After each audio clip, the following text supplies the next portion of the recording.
which will be us. It could be. It's interesting, isn't it, that we lost fewer carriers during the pandemic than we do in the normal space of 2 years. That's just state aid. Well, indeed, of course, absolutely, goes without saying. But so 5 years from now, do you think this will happen, or are we looking at 10 years from now? No, I think it'll be faster. I think it's the next 2 or 3 years. I mean, the balance sheets of a lot of these airlines are shot to pieces. ITA has to repay state aid. TAP has to repay state aid. You know, ultimately, and to be fair, having been privatised, Air France, Lufthansa, IAG are well-run airline groups. You know, they have good management teams. You know, they are. I have nothing but the height of respect for them. What they do well. I mean, Lufthansa has demonstrated owning Brussels Airlines, owning Swiss, Austrian.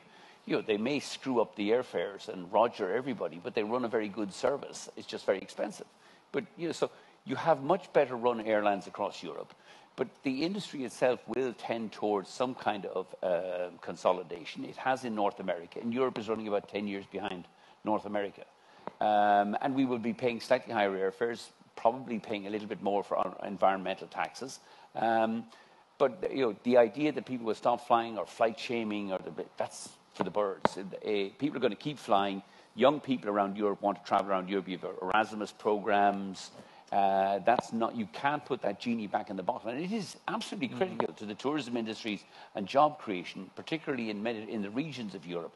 Portugal, Spain, the Canaries, Balearics, Malta, Cyprus, the Greek islands, that we stimulate tourism. And it's a lot of the rubbish that's talked here in Brussels about, you know, penalising air travel means penalising tourism and job creation in the regions of Europe. But that's not good. It's not a plan that's going to fly. So I think we should be very optimistic.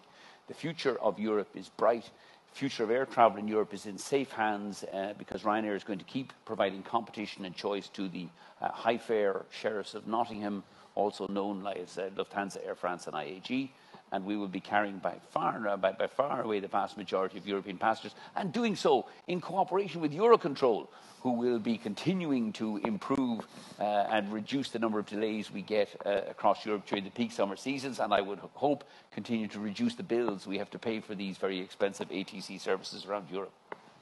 I couldn't think of a better note to finish.